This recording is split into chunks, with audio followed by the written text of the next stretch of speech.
Ya, shalom saudara-saudaraku yang terkasih, puji Tuhan. Ya, kita bersyukur. Ya, tadi saya katakan kita bersyukur benar-benar, kita benar-benar di dalam Kristus.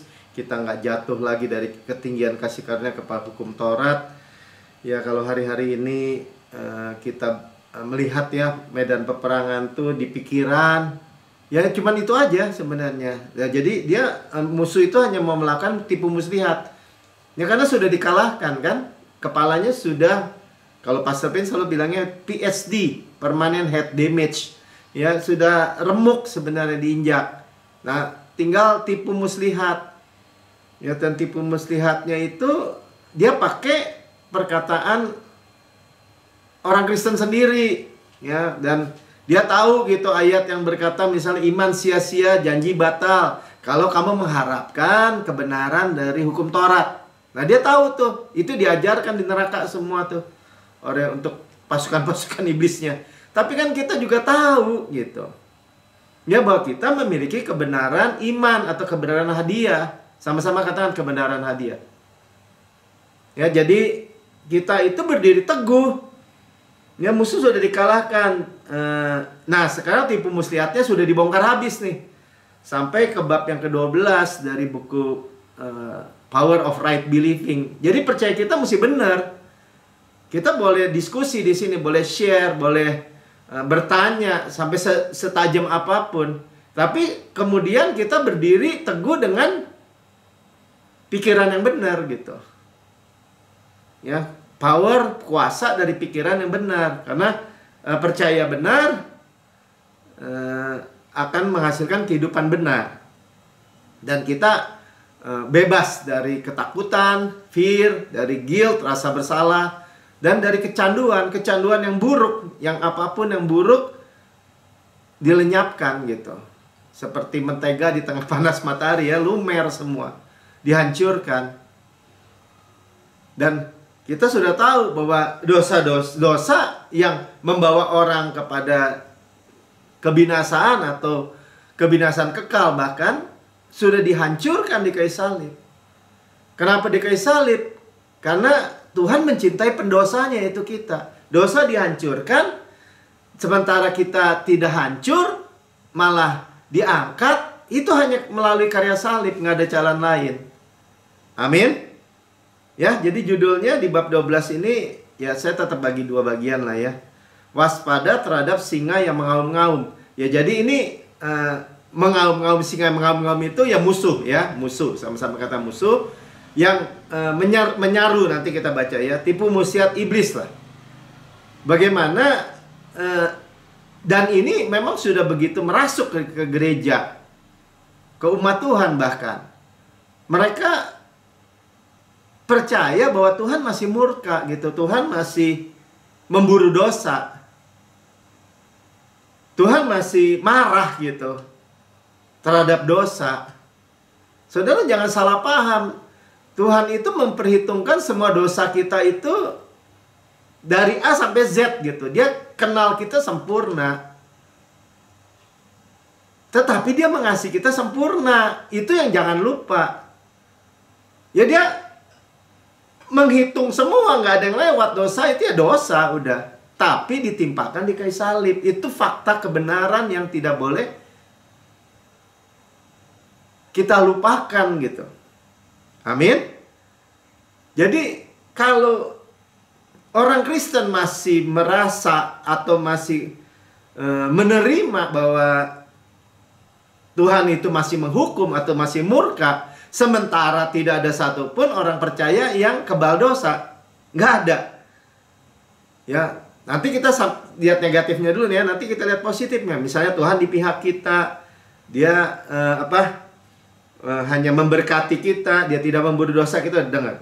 Nah makanya caranya, metodenya atau tipu muslihatnya bagaimana iblis itu nakut-nakutin gitu ya, supaya benar-benar takut kan. Bahkan orang Kristen suka nggak sadar ya, pada misalnya gini, kasih yang sempurna melenyapkan ketakutan. Itu jelas ayatnya. Kasih yang sempurna melenyapkan ketakutan ya, di Yohanes. Ya, tapi sementara tahu ayat itu, tapi mengkhotbahkan yang nakut-nakutin. Yes, itu yang jelas yang paling menakutkan kalau orang percaya itu masih merasa gini, waduh saya bisa dihukum nih. Ya kita salah, pasti ada yang salah aja di dalam perjalanan hidup kita. Wah kita dihukum. Ada orang Kristen yang bilang gini, saya sakit kanker karena saya dihukum gitu, karena di masa lalu saya melakukan gini. Bukannya dia tidak melakukan itu, iya. Tetapi dia tidak percaya mesin cucinya, yaitu darah Yesus. Sehingga mengharapkan penghukuman. Nah, karena itu kita mesti settled ya, mesti teguh benar-benar bahwa penghukuman dan kematian itu di belakang, sudah lalu. Kapan? 2000 tahun yang lalu di kayu salib. Tuhan sudah mati buat kita sebagai kita. Dan bangkit.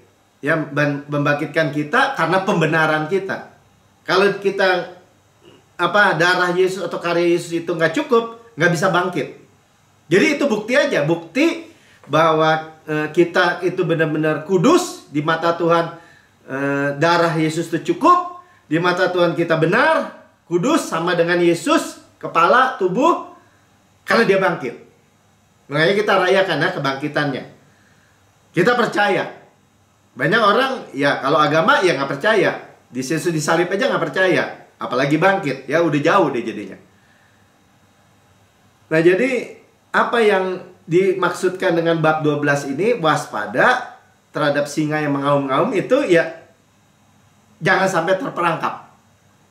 Ya, kalau terperangkap lagi bahwa Tuhan masih murka, bahwa Tuhan masih memburu dosa, bahwa Tuhan masih pegang pentungan, siap-siap mentung, ya saya sampaikan aja, walaupun kita nggak akan masuk ke situ ya.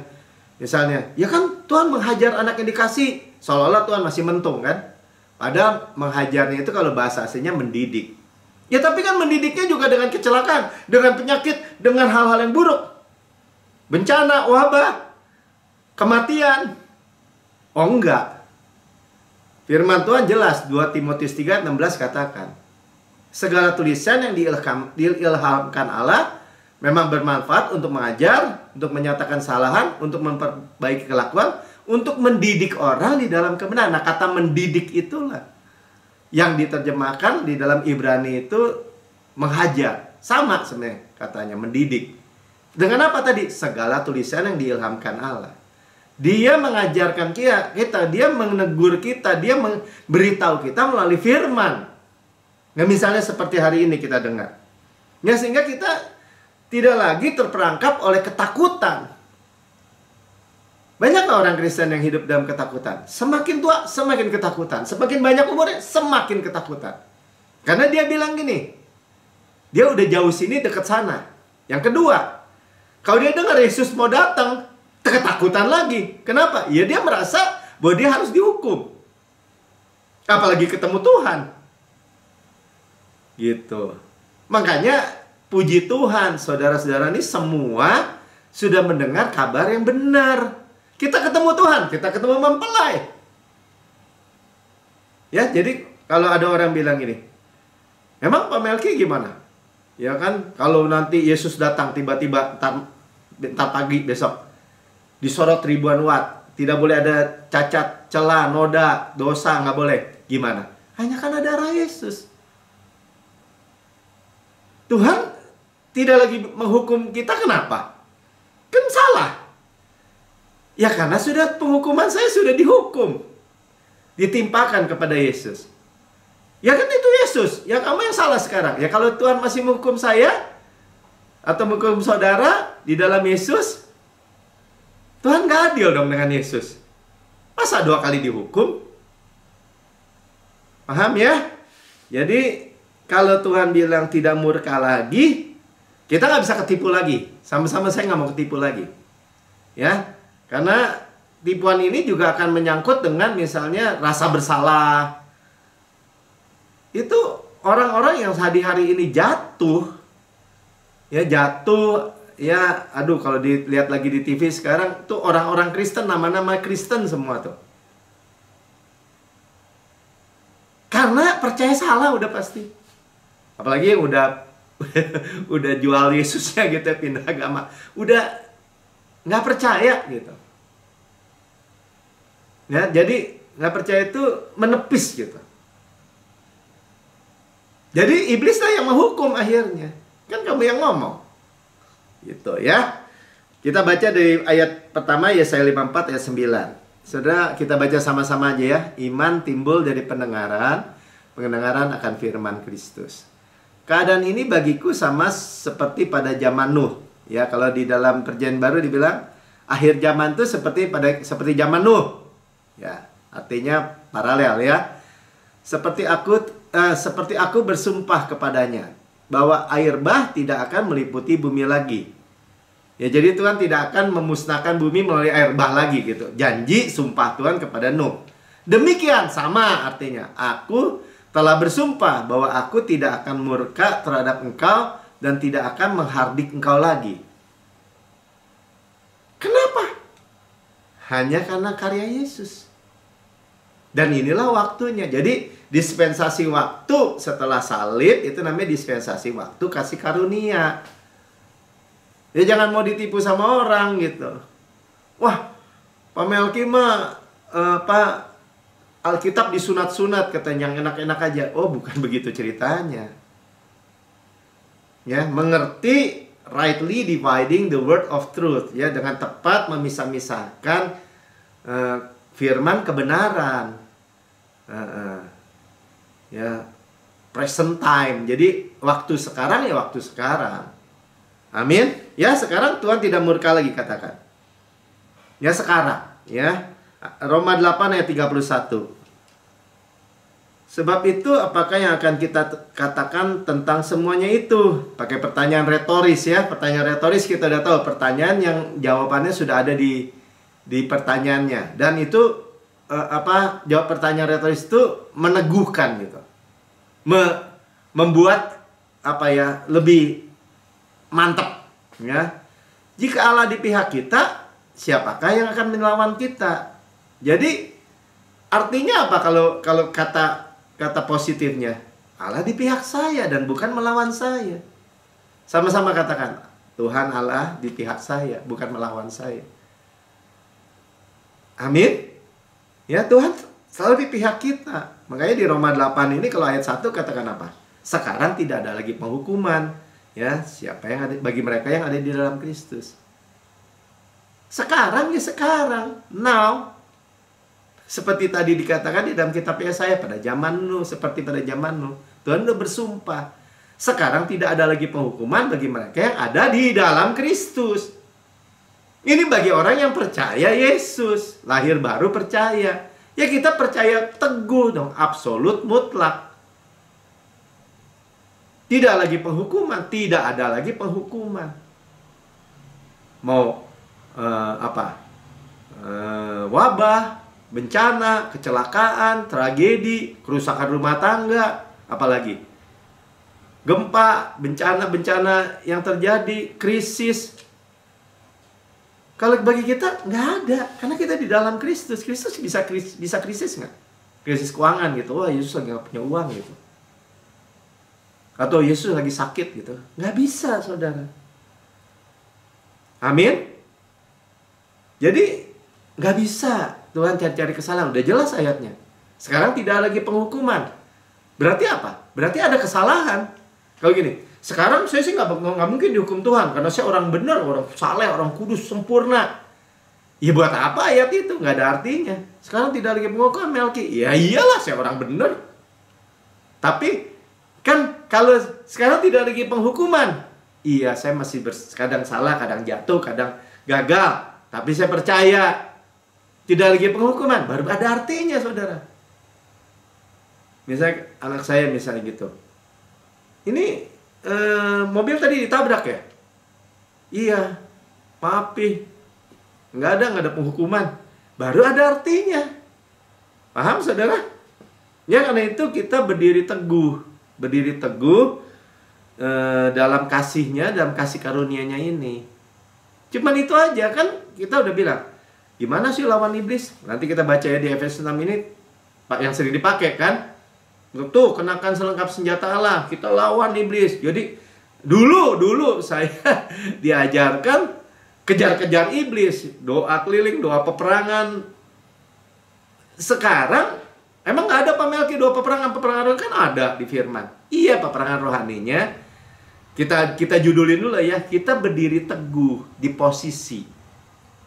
Makanya saya selalu katakan, kalau iblis, saya posisi bersama Yesus, didudukan bersama Yesus. Posisinya di sebelah kanan Allah Bapa. Itu posisi kedudukan raja. Iblis dari bawah bilang ini, sini lu berantem sama gue, sini lu berantem sama lu udah kalah.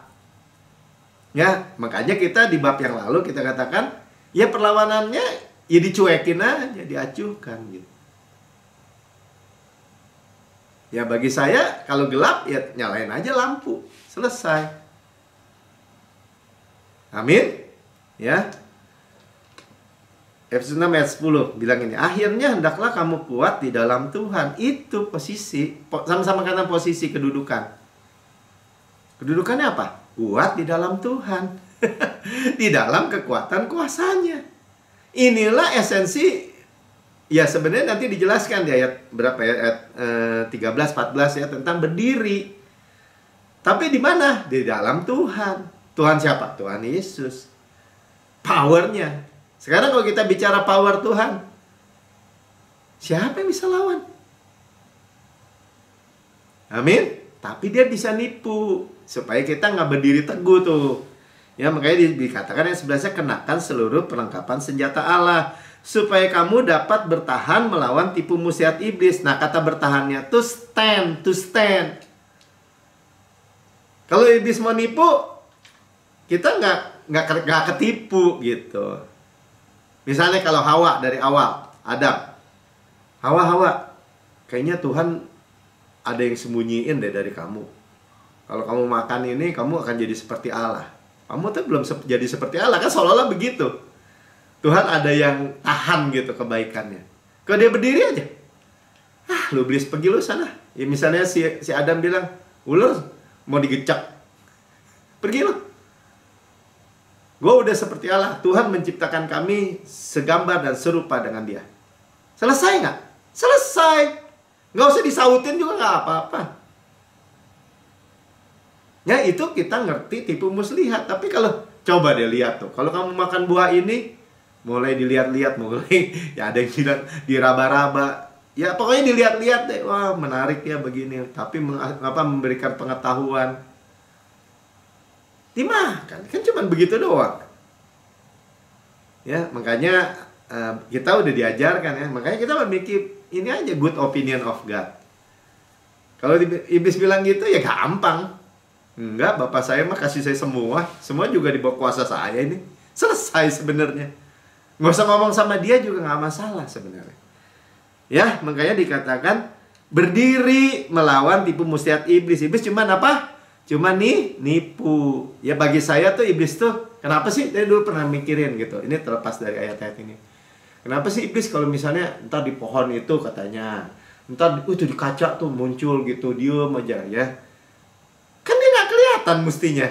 Kalau dia mau caplok, bisa caplok manusia, ya caplok aja kepalanya pada dicaplokin. Kan nggak bisa, tapi dibuat takut. Makanya ada film horor. Orang senang tuh nonton film yang nakut-nakutin diri sendiri. Ya bagi saya sih itu STUPID, stupid ya. Ngapain? Oke, 12 ya, karena perjuangan kita. Nah, inilah peperangan rohaninya kan di sini. Bukan melawan darah dan daging. Jadi bukan doa keliling, lu nyamperin tempatnya apa setan lah atau tempatnya ini, bukan darah dan daging. Tetapi melawan pemerintah-pemerintah, melawan penguasa-penguasa, melawan penghulu dunia yang gelap ini, melawan roh-roh jahat di udara. Terus mau ditengang-tenging gitu. Udah jahat tuh, udah permanent head damage ya. Melawan penguasa-penguasa di dunia ini, di udara tuh artinya di atmosfer ini sebenarnya. Tapi kan kita udah ditebus di atas matahari, saudara. Ya, tapi kita masih di bumi, berarti dia kan bisa nipu-nipu, mau tipu-tipu ya dari sana-sini ya. 13. Nah, maka itu diulangi lagi. Karena itu ambillah seluruh perlengkapan senjata Allah supaya kamu dapat mengadakan perlawanan. Nah, mengadakan perlawanannya apa nih? Ya tadi berdiri teguh. Enggak gitu ya. Nanti kita lihat ya. Pada hari yang jahat itu ya. Kalau hari yang jahat cuma day, satu hari. Kalau good days banyak days ya. Hari-hari yang baik. Dan tetap withstand. Ya. Bukannya kita masuk ring sama dia, bukan. Kita duduk aja tenang. Tenang, rest. Ya kan? Kalau dia bilang gini, nah tuh misalnya kayak Ibu Lili kemarin, sakit lu jantung lu, gue bunuh lu. Nggak bisa, udah gitu aja. Dengan panjang umur ku kenyangkan engkau, kata Tuhan. Ku perlihatkan Yesua. Ya tapi kemarin masuk rumah sakit, ya tetap aja. Li sekarang udah coba periksa, jantungnya 120% lebih baik. Ya jangan mau mundur dengan itunya. Paru-parunya 120% lebih baik. Kenapa? Direstorasi sama Tuhan. Oh, sembarangan gimana? Tuhan bilang restorasi. Artinya apa? Direstitusi tuh, diganti. Oh, mana buktinya di Alkitab? Ya kayak Lazarus aja 4 hari sudah mati berbau. Emangnya kalau dia, Lazarus keluar, terus jantungnya udah busuk, paru-parunya udah busuk, ginjalnya udah busuk. Kan enggak. Diberi yang baru. Nggak usah takut, saudara. Itulah makanya kalau kita berdiri teguh. Ya, sesudah kamu menyelesaikan segala sesuatu. Dan to stand. Kembali lagi tuh dibilang to stand. Sama-sama katakan berdiri teguh. Withstand. Ya, berdiri.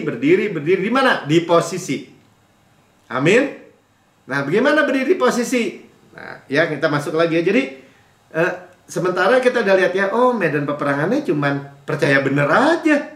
Ya, tipu muslihat iblis nggak usah diwarok gitu, nggak usah dianggap. Nama juga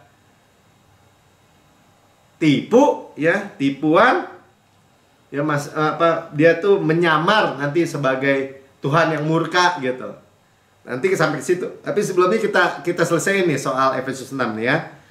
Jadi ayat yang 14. Diulang lagi nih ya. Jadi, nah ini kesimpulannya kan. Jadi apa? Berdirilah tegap. Bukannya suruh, orang gereja, mana nih kita berperangan rohani? Di mana tuh penguasa di Indonesia, ada di Gunung Lawu, ada di gunung ini, di pantai ini, di sini, di situ. Nanti di luar negeri, di Tibet. Ada yang kayak gitu saudara-saudara. Akhirnya pulang, ada yang mati, ada yang babak belur. Wah, kita kena serangan balik. Ya, bagi saya sih kalau kita, iblis bilang, Melki berantem sama gue lo.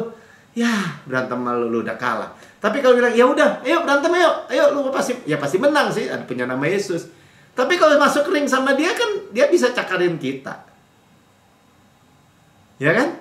Walaupun itu juga sebenarnya nggak bisa kalau kita ngomongnya juga bener. Tapi kan orang udah anggap, ya udah nggak apa-apa lah, itu kok pengorbanan kita buat Tuhan. Ya iblis bilang betul. Padahal nggak ada pengorbanan kita, semua pengorbanan Yesus. Ya, withstand, stand therefore tuh dibilang ya, berdiri di posisi. Makanya kita ngerti ikat pinggang kebenaran. Artinya apa? Kita percaya kebenaran hadiah. Ya, jadi ini bukan, kalau Pastor Fir di buku bilang ini, bukan kayak Batman. Ya, orang biasa. Terus kalau dia masuk jadi Batman, pasang bajunya, pasang tangan, pasang klik pakai. Atau berubah jadi apa? Nggak ceritanya begitu. Ya, kita berdiri teguh, ikat pinggang kebenaran. Artinya apa? Ya kita percaya kebenaran dia. Tuh kan, orang Kristen harus pakai ikat pinggang kebenaran. Kamu yang benar. Oh bukan. Itu kita udah tahu bahwa kebenaran diri itu kembali di bawah hukum Taurat. Mau ngotot, ya nggak laku, nggak ada nilainya di depan Tuhan. Orang kebenaran, kesalehan manusia itu seperti kain kotor disebutnya. Malah iman jadi sia-sia, janji jadi batal kalau di kitab Roma dikatakan. Masa nggak ngeri? Malah ngeri yang begitu, saudara. Jadi kebenaran siapa? Ya kebenaran Yesus. Enggak, kamu orang berdosa. Enggak, tetap enggak. Berdiri aja teguh. Enggak. Saya memiliki kebenaran hadiah. Hati nurani saya sempurna karena korban yang sempurna. Bukan karena saya yang sempurna, karena korban yang sempurna. Karena darahnya kudus.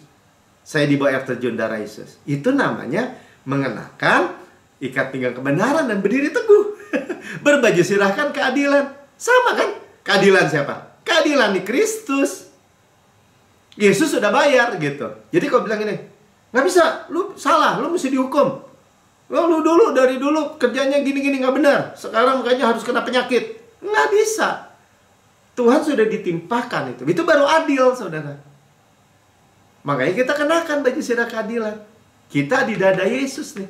Baju sirah kan di dada. Kenakan kasihnya. Baru adil.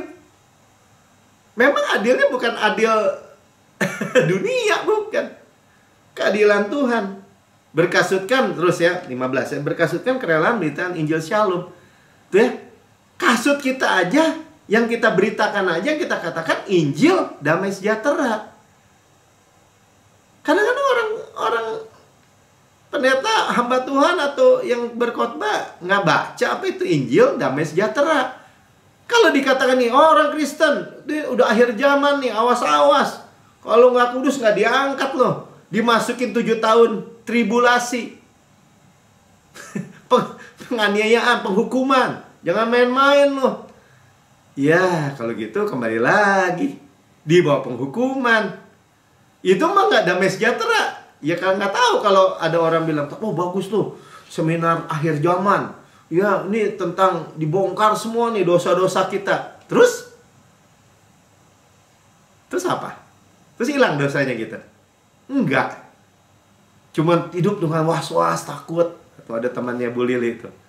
Was-was, takut, sampai kerja ini, nggak bisa itu antikris, itu begini. Takut aja. Teknologi biasa aja takut gitu. Itu bukan damai sejahtera, saudara. Kita berkasutkan jalan dengan kaki yang nggak sakit, bukan terhukum. Ya, kita udah tahu ya, diberi kasut tuh supaya kaki kita tuh bukan hukuman ya. Yang ya, artinya yang sudah dilucuti itu iblis, musuh. Damai sejahtera. Jadi kalau orang Kristen gini, jangan enak-enak loh. Jangan ketawa-ketawa aja loh. Lu harus takut hidup lo, harus tegang gitu. Ya, gimana damai sejahtera begitu? Nggak masuk akal kan? Nanti sebentar bilang Yesus memberikan damai sejahtera, Yesus memberikan sukacita, Yesus raja damai, apalagi Yesus menyertai, tidak pernah meninggalkan. Tapi ditakut-takutin.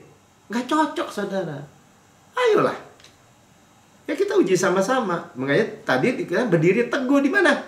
Memberitakan Injil damai sejahtera. Baik kepada diri sendiri kan, kepada diri sendiri juga kan? Jalan-jalan saya penuh bahagia, sejahtera semata-mata. Jangan takut, Melki.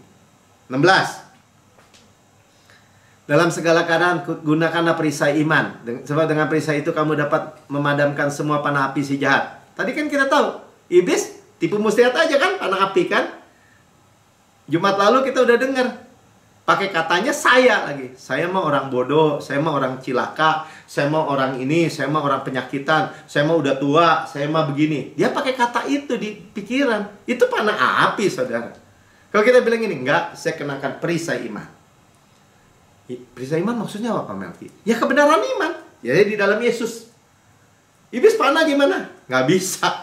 Ya ini seperti perisai. Kalau Pastor bilang seperti perisai air gitu. Mau panah api ya nggak bakal tembus, padam, cepet, gitu aja. Ya jangan keluar. Ya kita harus beriman. Ya kita lagi. Udah pakai gampang aja, udah iman Kristus. Apa sih Pak Melki iman Kristus? Saya percaya bahwa Yesus percaya bahwa saya selamat, misalnya gitu. Ulang. Saya percaya bahwa Yesus percaya bahwa dia mati untuk keselamatan saya. Dia juru selamat saya. Ya, jadi panah api apa? Tipu muslihat lagi kan? Oh Tuhan masih murka, nggak bisa loh, Tuhan masih murka. Itu panah api bagi saya, saudara. Mau yang sampaikan pengkhotbah, mau pendeta, mau pangkat berapa, doktornya, nggak peduli saya. Enggak, saya tetap bilang enggak. Kenapa Pak Melki? Sekarang tidak ada lagi penghukuman dalam Kristus. Saya punya kebenaran iman tadi kan? Saya duduk bersama Yesus. Iblis nyampe juga enggak, saya biji mata Yesus. Setiap tuduhan yang dilontarkan kepada saya tidak akan berhasil. Kan selesai, saudara. Makanya perlu tahu. Ya.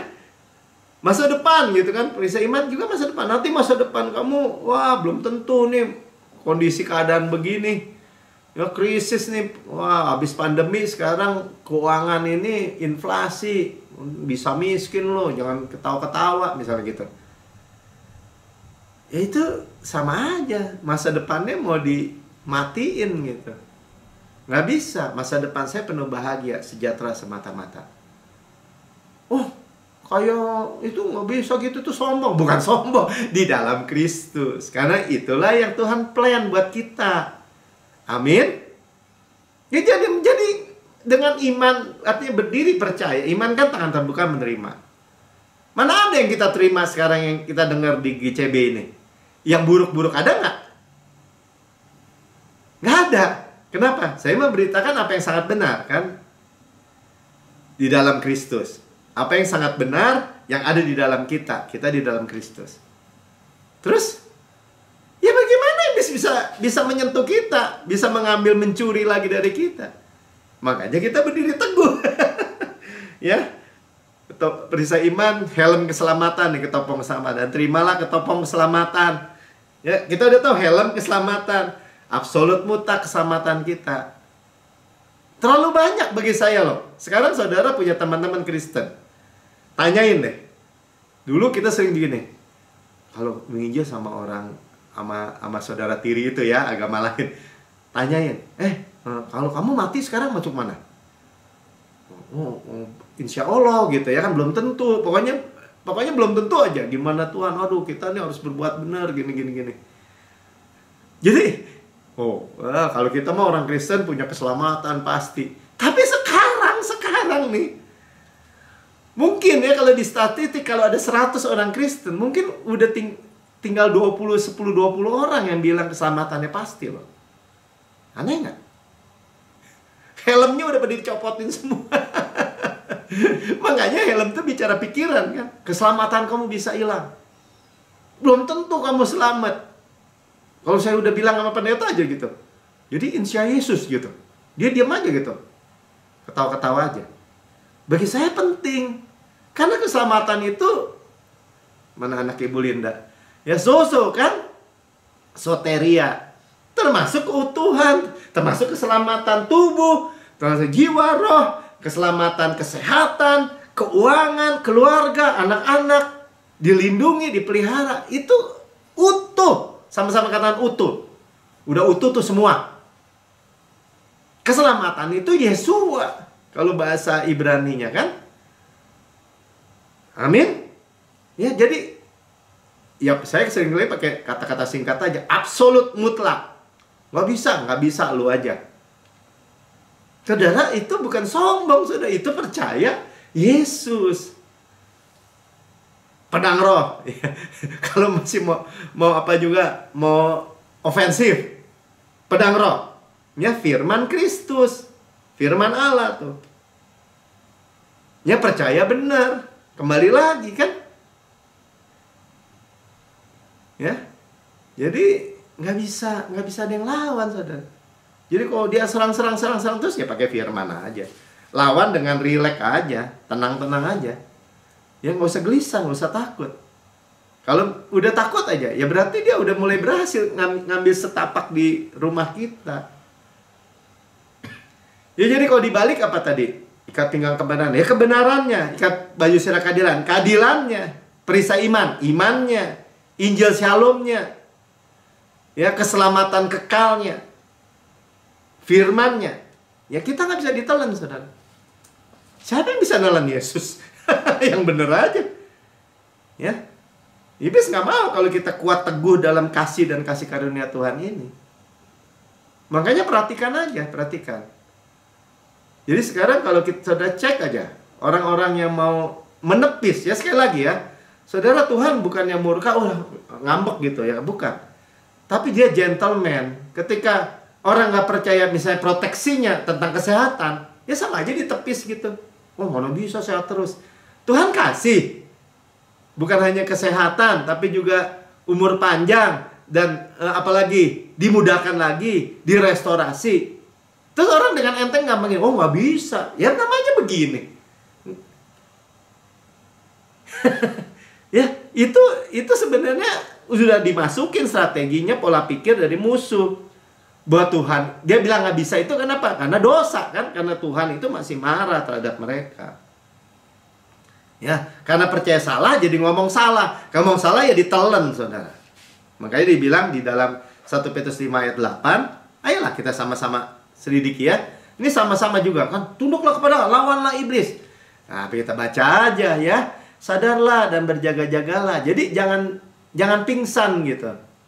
Berjaga-jaga tuh bukan, waduh, kita udah gak bisa tidur nih. Waduh, dikeliling iblis nih. Iblis, setan. Wah, kita was-was terus gitu. Bukan. Sadar bahwa lawanmu si iblis berjalan sekeliling seperti singa yang mengaum-ngaum. Keliling doang, kalau bisa dicaplok ya caplok, nggak usah pakai ngomong atau saudara. Nih gue di sini Melki, ya kan? Ya, kalau saya nggak bisa lihat dia di alam roh. Dia bisa lihat saya. Kalau dia bisa caplok saya, dia caplok duluan dong. Ngapain pakai diinget-ingetin? Makanya disebut dan mencari orang yang dapat ditelannya. Firman bilang gini, artinya apa? Ada orang yang nggak bisa ditelan. Siapa Pak Melki? Ya tadi kita udah belajar.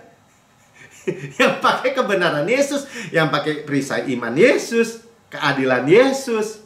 Gimana bisa telennya dia? Mulutnya nggak akan ya kalau ngomong secara ukuran juga nggak akan nyampe bisa nelen Yesus begitu besar ya. Ya jadi dia keliling-keliling aja nungguin sampai orang, ya bahasa biar tegas ya, ada orang tolol gitu. nanti ada yang marah ya, nggak boleh kata kasar. Yang bodoh yang melepaskan kebenaran gitu.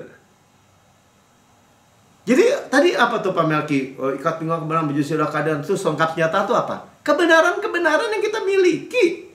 Jangan lupa misalnya gitu. Jangan lupa tuh, sudah diampuni segala dosanya, disembuhkan dari segala penyakit, ditebus dari segala kerusakan, dimahkotai, favor, hesed, dan kemurahannya. Mulut kita dipuaskan dengan goodness, sehingga masa muda kita diperbarui seperti pada burung Raja Wali.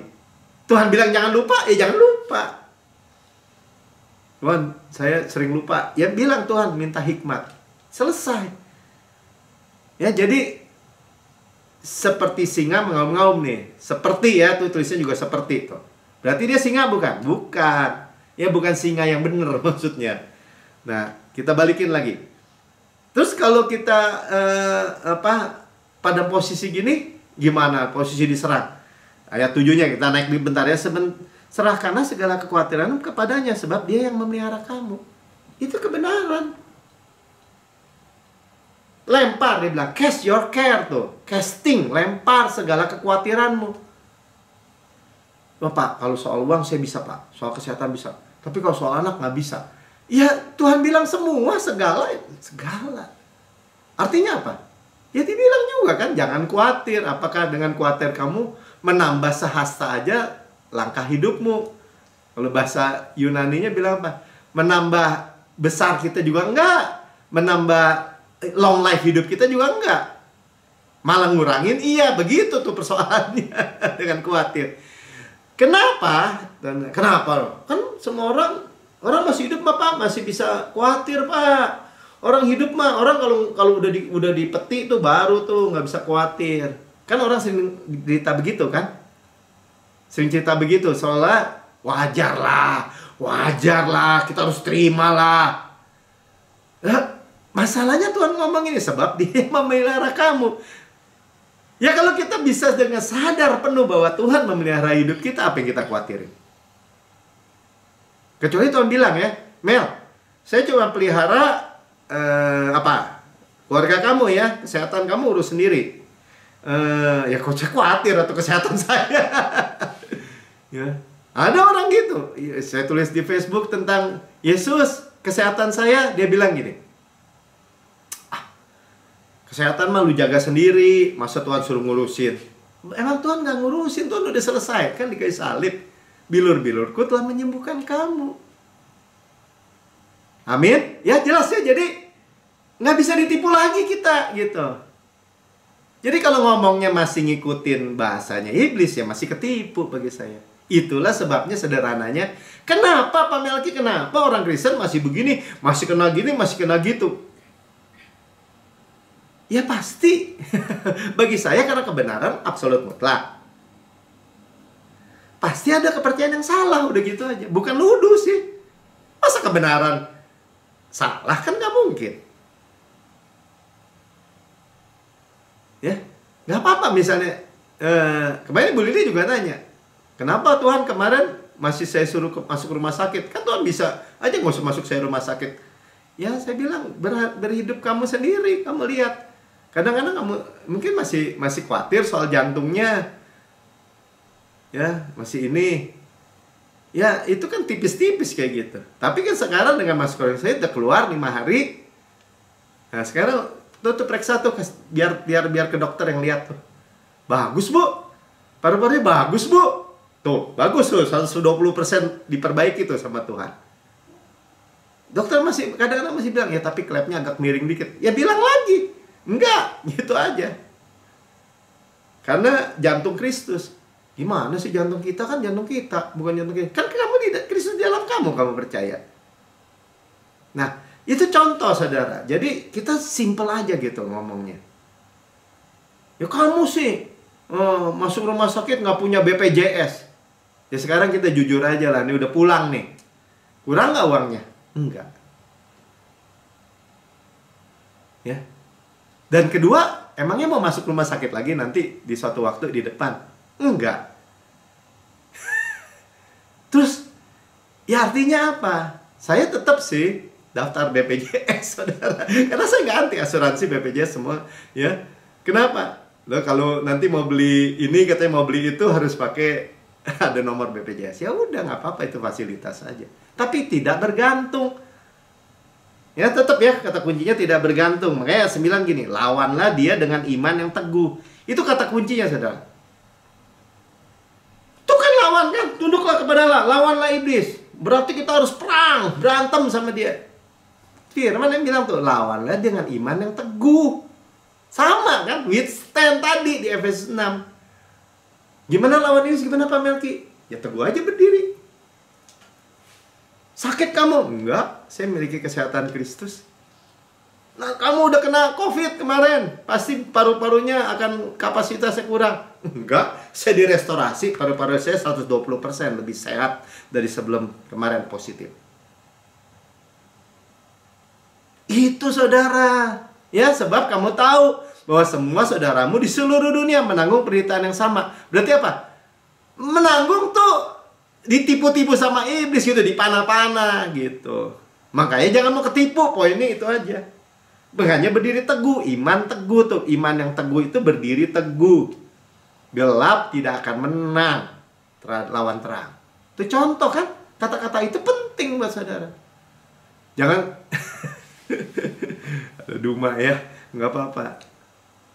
Jadi kalau orang bilang ini, wah saya lihat Bapak kayaknya ada roh jahatnya deh, ada setannya, ada gini. Misalnya ibu atau siapa. Mau siapa yang ngomong? Enggak. Di dalam saya ada Yesus. Yesus, kita doa pelepasan. Saya lihat Bapak ada setannya, ada gininya. Itu kadang-kadang bukan di lingkungan luar, saudara, di lingkungan kekristenan.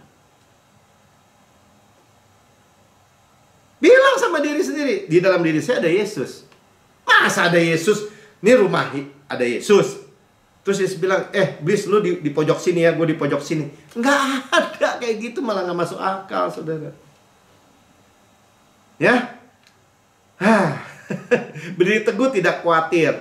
Ya, tidak khawatir akan kegagalan masa lalu. Nah, jadi itu kan termasuk tuh. Kenapa bebas dari rasa bersalah? Kegagalan masa lalu, semua yang udah lewat, nggak khawatir.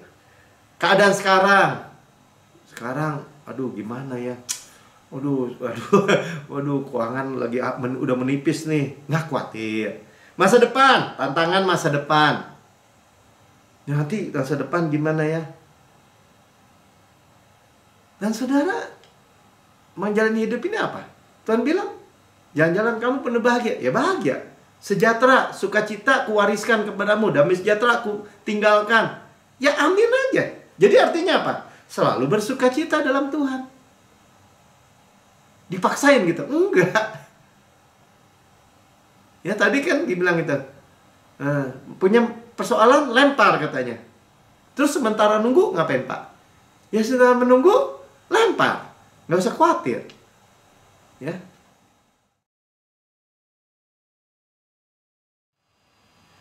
Ya, puji Tuhan ya. Kita lanjutkan.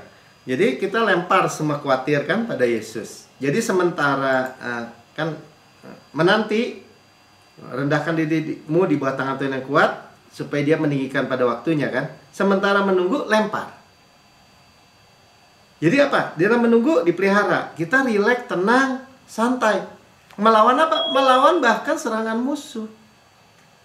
Ya jadi benar-benar real. Ini bukan berarti lawan musuh tenang aja, cuekin aja. Bukan terus cuekin terus kita ditekan gitu, nggak bisa. Amin. Ya jadi sekali lagi poinnya, iblis hanya meniru saja ya, menyamar murka raja tadi. Kayak dia bilang seperti singa yang keliling mengaum-ngaum. Nah kalau kita udah tahu gitu, nggak usah di waro gitu ya, nggak usah di ini. Amsal 19 ayat 12 ya, beberapa ayat terakhir ya. Jadi dikatakan kemarahan raja adalah seperti raung singa muda tuh. Ya, tetapi kebaikannya seperti embun yang turun di atas rumput. Jadi iblis mau menyatakan bahwa Tuhan itu masih murka. Dia pakai begitu. Ya, jadi kalau kita ngertinya gini, ya Tuhan marah, murka atas apa? Atas penyakit, perceraian, kecanduan. Dia benci dosa gitu, tapi mengasihi pendosa. Nah, itu kita mengerti sampai segitu. Makanya kan kita udah tadi sekali lagi dikatakan, salib itu menghancurkan dosa, tetapi pendosa tidak. Itu kebenarannya. Kalau Tuhan mau hancurkan dosa dan sekalipun pendosa, ya jangan lewat salib. Dimatiin aja semua, selesai sebenarnya. Ya, makanya Yesus itu singa Yehuda ya, Wahyu 17:14, tetap juga Wahyu 5 ayat 5 kita bacanya bagian terakhir. Mereka berperang melawan anak domba. Yesus ya, anak domba. Ya, tapi kalau dia bilang anak domba, termasuk kita. Yesus sebagai manusia itu sebagai anak domba yang disembelih sebagai korban. Amin ya, tetapi anak domba telah mengalahkan mereka karena ia adalah Tuhan di atas segala Tuhan, Raja di atas segala raja. Hati-hati ya, makanya disebut mereka bersama-sama dengan dia juga akan menang. Ya, yaitu mereka yang terpanggil, yang telah dipilih dan yang setia. Nah, saudara selalu bilang, tuh kan yang setia.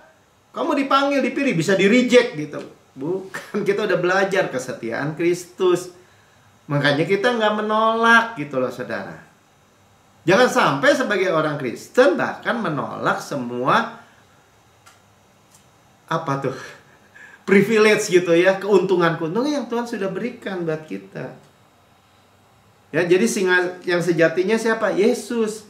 Wahyu 5 ayat 5. Berkatalah seorang dari tua-tua itu kepadaku, jangan kau menangis. Sesungguhnya, nah kalau dia bilang sesungguhnya tuh absolut mutlak. Singa dari suku Yehuda, yaitu tunas Daud, telah menang. Menang mutlak, kita lebih daripada pemenang. Sehingga ia dapat membuka gulungan kitab itu dan membuka ketujuh meterainya. Nanti kalau bicara tentang meterai sedikit aja ya. Kita dilepaskan dari meterai-meterai roh jahat. Roh jahat dan meterai itu, kalau Roh Kudus dimeterai dalam hidup kita. Roh jahat yang dulu termeterai, itu dicopotin semua karena sudah menang. Kita dibebaskan dari roh-roh jahat. Amin. Ya, saya nggak panjang lebarkan renungan kita malam hari ini, bahwa kita itu sudah kenal, nggak mau ditipu lagi terhadap raungan singa yang mengaum-ngaum itu iblis. Ya, dan saudara yang mendengar di rekaman YouTube, saudara berkata, saya belum pernah menerima Yesus sebagai Tuhan dan Juru Selamat pribadi. Ini waktu saudara. Ikuti saya berdoa. Katakan, Tuhan Yesus yang maha mulia, saya menerima Engkau sebagai Tuhan dan Juru Selamat pribadi saya. Dengan mulut saya mengaku, Dengan hati saya percaya bahwa Engkau telah mati buat saya, dibangkitkan karena pembenaran saya, naik ke surga, duduk di sebelah kanan Allah Bapa, dan mendudukkan saya bersama-sama dengan Yesus. Surga adalah rumah saya. Posisi saya bersama Yesus. Kedudukan saya bersama Yesus. Saya pemenang dan lebih daripada pemenang. Di dalam nama Tuhan Yesus, amin.